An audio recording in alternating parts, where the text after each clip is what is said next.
오늘 아침에 저와 여러분들이 함께 나눈 말씀은요, 열왕기상 14장입니다. 그때 여로보암의 아들 아비야가 병들어 누웠다. 여로보암이 자기 아내에게 말하였다. 변장을 하고 나서시오. 당신이 여로보암의 아내라는 것을 사람들이 알아차리지 못하도록 하고 실로로 가시오. 거기에는 아히야 예언자가 있어. 그가 바로 내게 이 백성을 다스리게 될 것을 말한 예언자요. 그러나 너는 너보다 앞서 있던 모든 왕들보다 더 악한 일을 하여서 다른 신들을 만들고 우상을 부어 만들어서 나의 분노를 격발시켰다. 결국 너는 나를 배반하고 말았다. 그러므로 내가 여로보암의 가문에 재난을 내리겠다.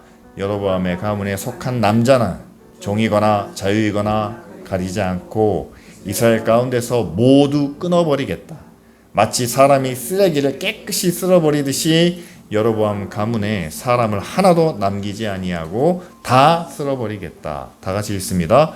여로보암에게 속한 사람으로서 성읍 안에서 죽은 사람들은 개들이 먹어치울 것이고 성읍 바깥의 들에서 죽은 사람들은 하늘의 새가 쪼아 먹을 것이다. 이것이 나 주가 하는 말이다. 아멘.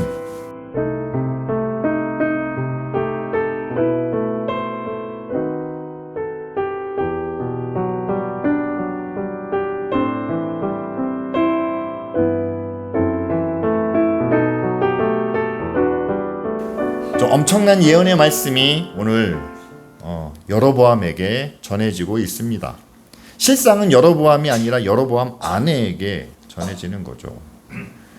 우리는 여로보암이라는 왕을 악한 왕, 하나님께 불의한 일을 행한 왕으로만 이해한다면 우리와는 다르다라는 그런 정의를 내릴 수밖에 없습니다.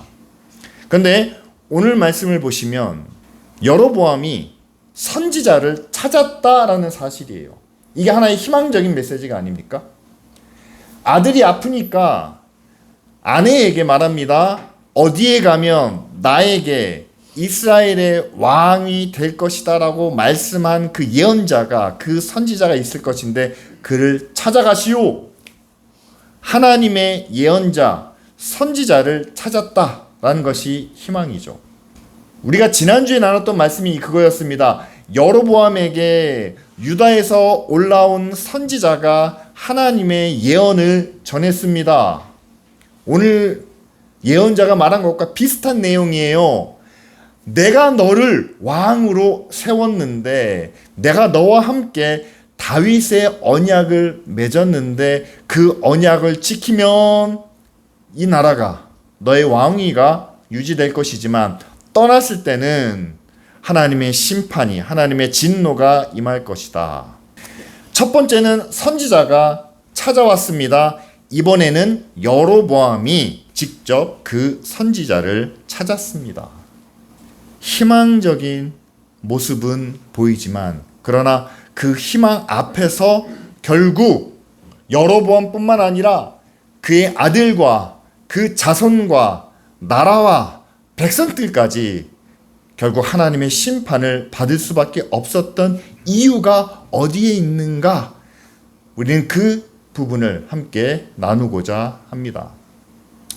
저는 첫 번째 이렇게 말씀을 드리고 싶어요. 여로보암이 하나님을 찾고자 했습니다. 선지자를 찾아 나섰습니다. 그런데 첫째는 자기가 가지 않았고, 두 번째는 아내로 하여금 변장을 시켰다는 사실입니다.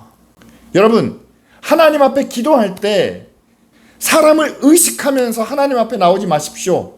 그리고 나 대신 다른 사람을 보내지 마십시오. 여러분, 다른 분에게 기도 부탁하시는 분들이 있어요. 목사님에게, 아니면 기도를 많이 하시는 분들에게 기도를 부탁합니다. 기도를 부탁하는 것은 좋은 일입니다. 그런데 본인이 기도하지 않고 저분이 기도하면 이루어질 것이다. 그건 거짓말이에요. 생각해 보세요. 하나님은 우리의 아버지이십니다. 여러 아들들이 있어요. 근데 그 아들 중에서 어떤 아들에게, 어떤 형에게, 어떤 누나에게 부탁을 하면 아버지가 들어줄 것이다? 아버지 입장에서 정말 사랑하는 자녀에게 은혜를 주고 힘을 주고 능력을 주기 위해서 아버지는 어떤 마음일까요? 본인이 직접 찾아와서 구할 때 그래 내가 너에게 이것을 주겠다라고 말씀하시지 않겠습니까? 근데 여로보암은 첫째는 자신이 찾아가지 않았고 둘째는 아내에게도 드러내놓지 않게 사람들이 알아채지 못하게 그렇게 몰래 숨어서 갔다는 사실이죠.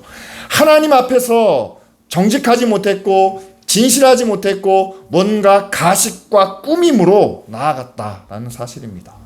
우리는 왜 진심으로 나아가지 못할까 하는 거예요.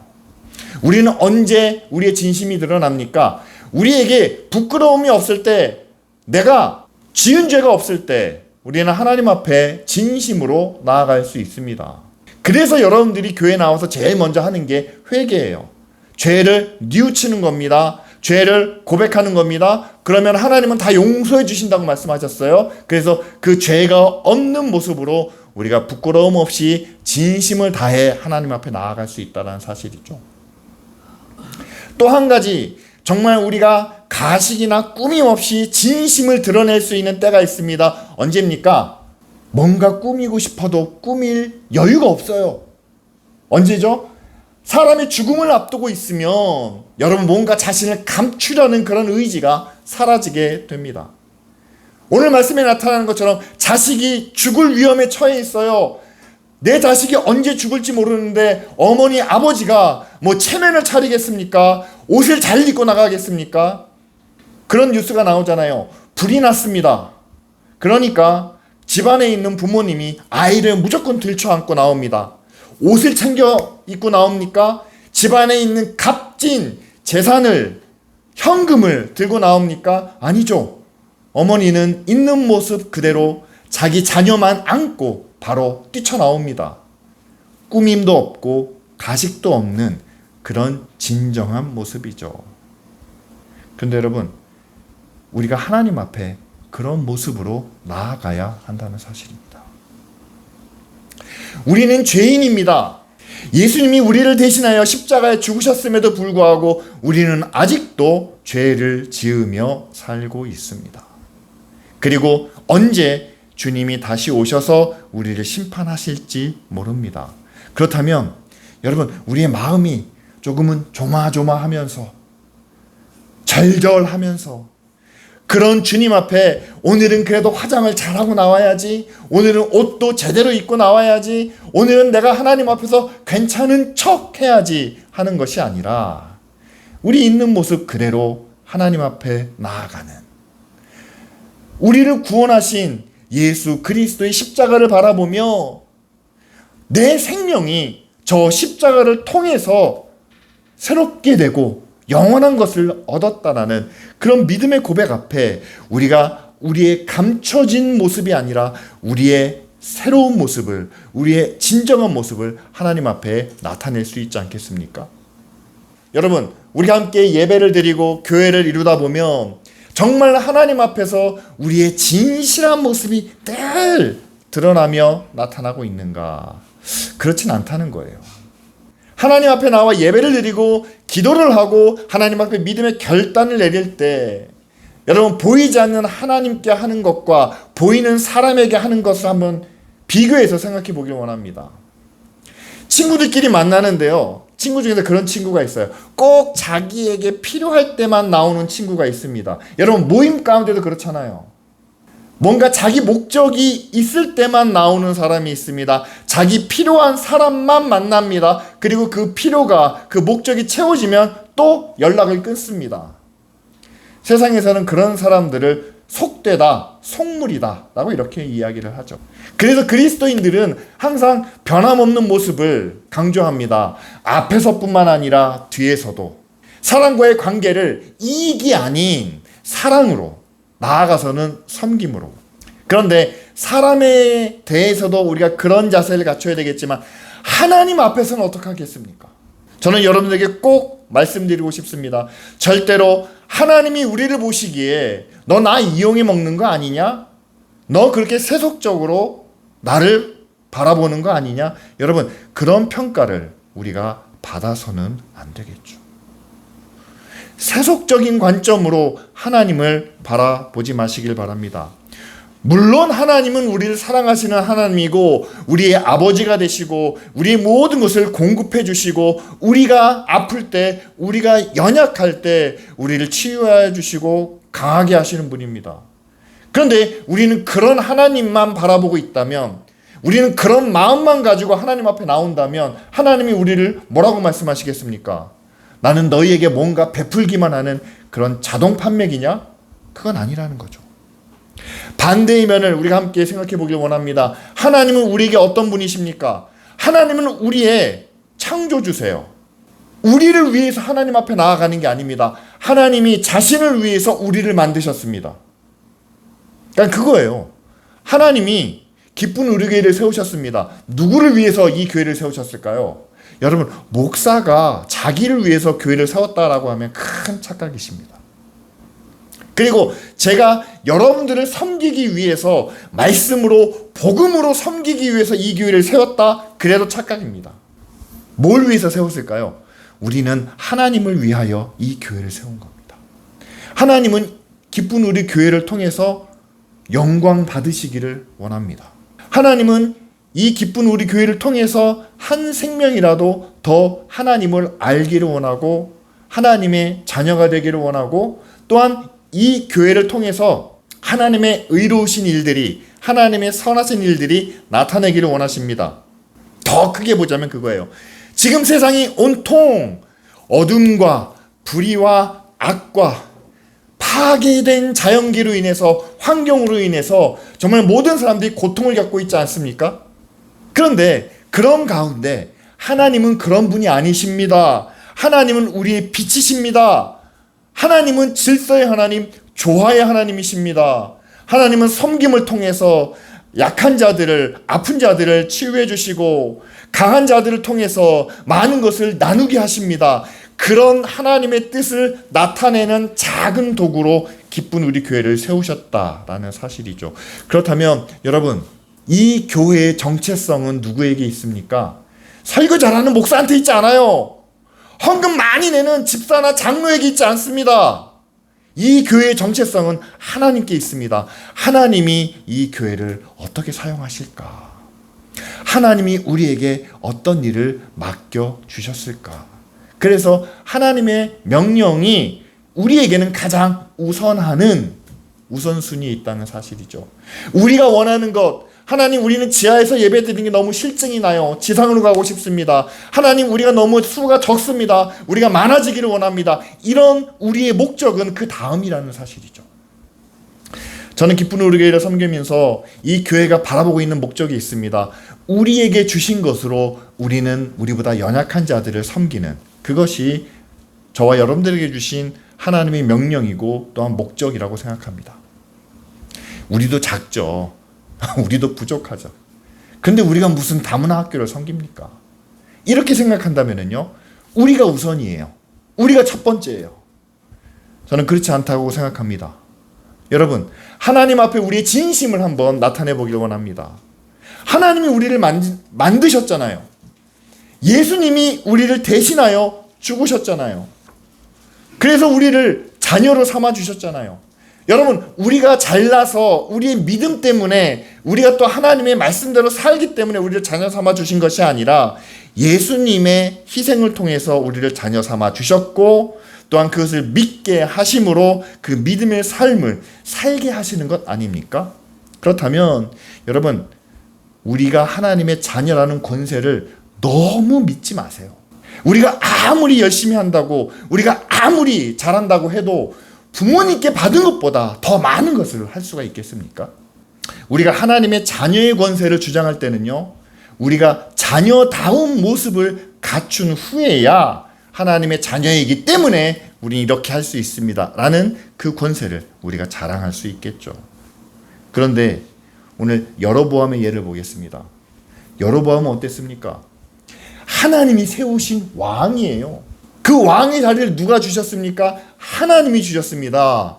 다윗의 집에서 떼어내어 여로보암에게 주신 분이 하나님이십니다. 그런데 그 하나님 앞에 나아갈 때 나를 왕으로 세우신 하나님 앞에 나아갈 때 첫째는 자기가 나가지 않았고 두 번째는 정직한 모습이 아닌 가면을 쓰고 변장한 모습으로 그 나아갔을 때 하나님께서 그 여로보암을 다시 받아주시지 않았다라는 사실이죠. 여러분, 하나님 앞에 여러분 자신이 뭔가 꾸미고 변장한 모습이 아닌 여러분들의 있는 모습 그대로 나아가실 때 우리에게는 하나님의 자녀가 되는 권세를 다시 회복할 그런 기회를 저와 여러분들에게 주실 줄 믿습니다.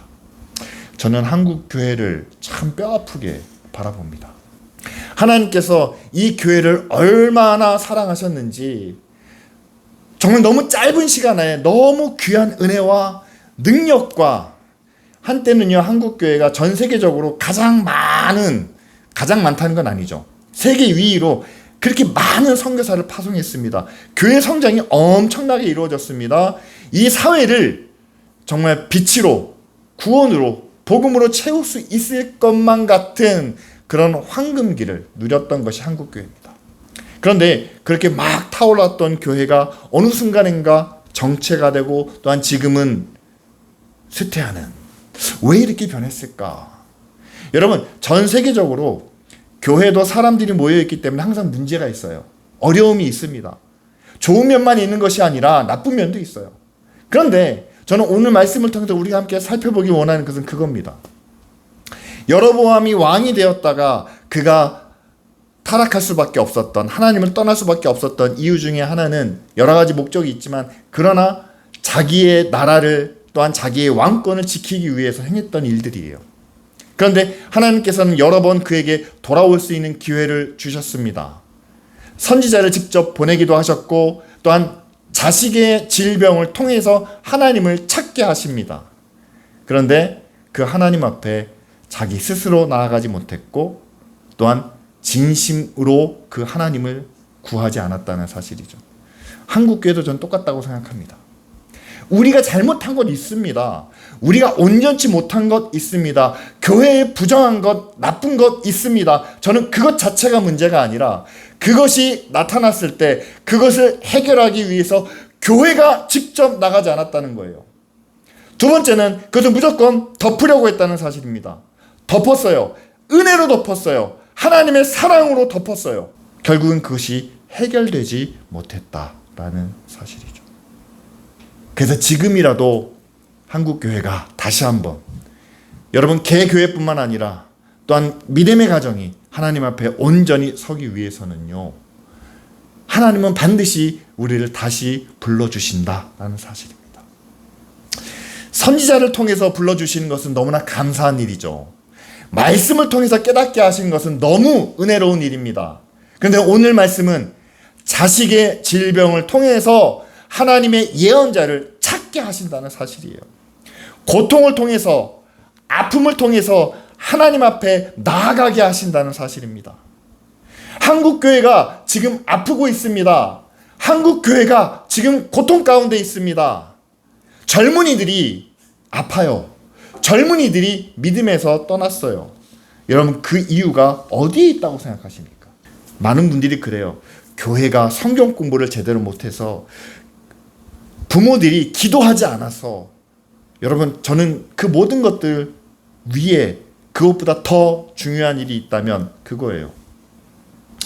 부모 세대가 이룬 그 믿음의 성공이 부모 세대가 자랑하는 그런 교회의 역사가 부각되면서 그 뒤에 잘못된 것, 나쁜 것, 해서는 안 된 일들을 자녀들은 다 지켜봤다는 사실이죠. 그런데 그것들을 드러났을 때 부모 세대가 잘못했다, 미안하다, 그거는 해서는 안 되는 일이었다라고 고백하며 회개했다면 자녀들도 이거는 잘못된 거구나, 이거는 문제가 있구나, 그렇게 받아들였을 겁니다.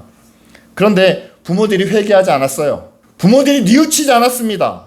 그것도 하나님의 은혜라고 자랑했습니다. 그것도 권세라고 여겨왔습니다. 그러니까 부모들은 몰래 숨어서 했던 것들을요, 자녀들은 지금 당당하게 주장하고 있습니다.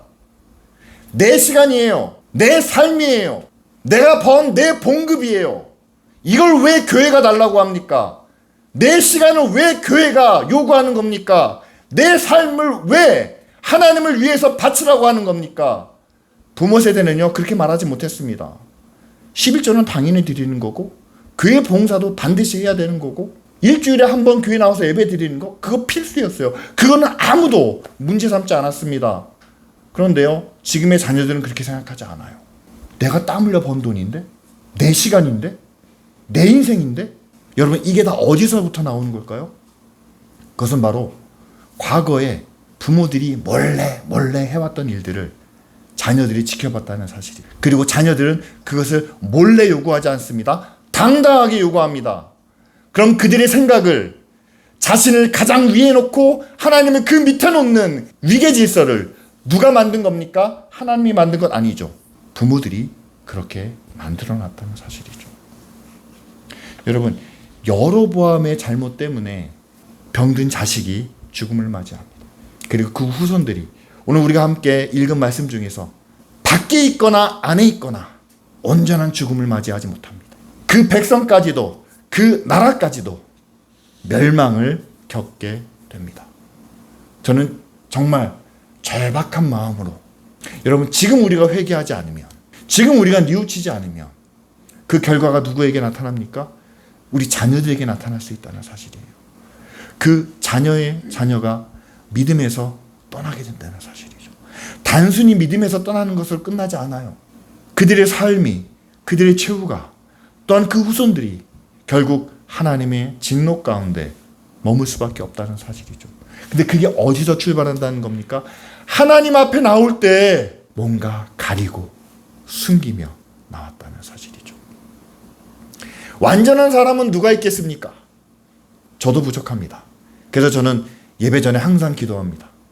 하나님, 제가 일주일 동안 온전하지 못한 죄 지은 것 용서하시고 말씀을 나눌 때에 이때만큼은 온전히 하나님이 나타나실 수 있도록. 저는 그래서 성도들에게도 함께 구합니다. 여러분, 우리는 다 죄인입니다. 사람은 속일 수 있지만, 세상 앞에서는 감출 수 있지만, 그러나 하나님 앞에서는 감출 수 없습니다. 그 하나님 앞에 우리의 있는 모습을 다 내려놓고, 하나님, 제가 과거에 그리고 지금 이런 어려움을, 이런 고난을, 이런 아픔을 겪으면서 우리가 하나님의 뜻대로, 하나님이 원하시는 대로 하지 못했던 거 고백합니다. 우리를 용서하시고 우리를 다시 하나님의 은혜 가운데 거하게 하옵소서 라고 하는 것이 선지자를 보내주시고 또한 고난의 과정을 통해서 깨닫게 하시는 하나님의 뜻이 아니겠습니까? 저는 위기의 순간이 우리를 다시 하나님께로 인도할 수 있는 그런 문제 해결의 기회라고 저는 믿습니다. 여로보암이 실패했는데 여러분, 어떻게 하면 그가 성공할 수 있었을까 한번 상상해 보길 바랍니다. 아들이 아픈데 실로에 선지자가 있다는 걸 압니다. 그럼 내가 가야죠. 아들을 등에 메고 내가 걸어서 그 선지자 앞에 갔다면 하나님의 선지자가 여로보암에게 어떤 말씀을 주셨을까 한번 생각해 보시길 바랍니다. 한국 교회가 고난을 놓고 아픔을 놓고 지금 젊은 세대들의 그런 모습을 놓고 우리가 그들을 품에 안고 하나님 앞에 나아가며 우리가 잘못했기 때문입니다. 우리가 하나님 앞에 우리의 불의를 숨겼고 우리의 악한 것을 감췄고 모든 것이 그냥 은혜로만 된다라고 하며 그렇게 모든 것을 다 무마시켜 왔던 때문입니다. 그것을 회개하며 뉘우친다면 정말 우리의 젊은이들이 다시 한번 하나님을 바라볼 수 있지 않겠습니까? 저는 여러분들에게 마지막으로 이 말씀을 함께 나누고 싶습니다. 로마서 5장 18절과 19절에 있는 말씀이에요. 한 사람의 범죄로 인하여 많은 사람이 정죄에 이른 것처럼 한 의로운 행위로 말미암아 많은 사람이 의롭다 하심을 받아 생명에 이르렀느니라. 한 사람이 순종하지 아니함으로 많은 사람이 죄인이 된 것 같이 한 사람이 순종하심으로 많은 사람이 의인이 되리라. 아담의 범죄로 인해서 우리 모두가 사망에 이르게 된 것 같이 예수 그리스도의 의로운 십자가를 통해서 우리 모두가 구원을 얻었다라는 신학적인 해석만 내린다면 그것은 우리의 삶에 큰 도움이 되지 않습니다. 저는 여러분들에게 말씀드리고 싶습니다.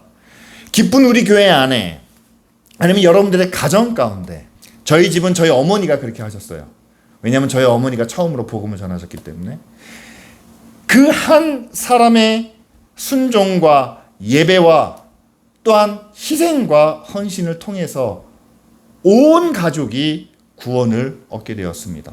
그런데 반대로 그 한 사람이 하나님의 말씀에 순종하지 않고 의로운 결단을 내리지 않았다면 그 가족과 그 후손과 그 후대는 영원히 하나님의 진노와 하나님의 심판 가운데 거하지 않겠습니까?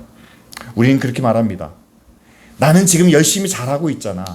그런데 우리 안에 어두운 부분이 있고 감추고 싶은 것들이 있습니다. 설마 이것 때문에 무슨 일이 생기겠어? 이것 때문에 무슨 큰 일이 벌어지겠어?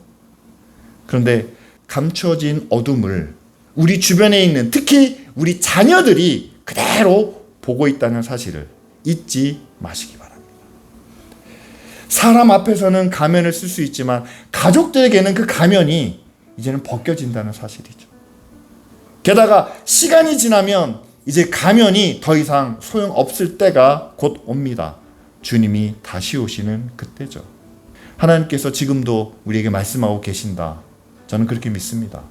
오늘 함께 나누는 이 말씀을 통해서 선지자를 보내서도 깨닫게 하시지만 고난을 통해서도 분명히 우리에게 돌아올 수 있는, 뉘우칠 수 있는, 새롭게 될 수 있는 그런 기회를 우리 가운데 허락해 주시는 줄 믿습니다.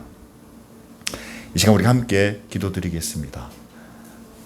우리가 감추고 싶은, 가려진 그 모든 것들을 하나님께 고백하고 뉘우치며 이제는 우리가 여기서 벗어나 우리를 만드신 하나님, 우리를 창조하시고 우리를 구원해 주신 그 하나님의 뜻과 의와 질서를 지키며 살겠습니다. 주님, 그 믿음의 모습을 통해서 우리 자녀들이 하나님을 보게 하여 주시옵소서. 그 자녀의 자녀들이 구원 안에 거하게 하옵소서.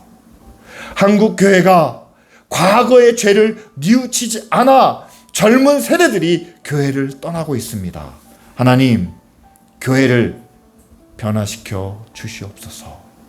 감추고 있는 것들이 다 드러나 하나님 앞에 회개하며 새로운 길을 찾게 하옵소서. 우리 함께 기도드리겠습니다.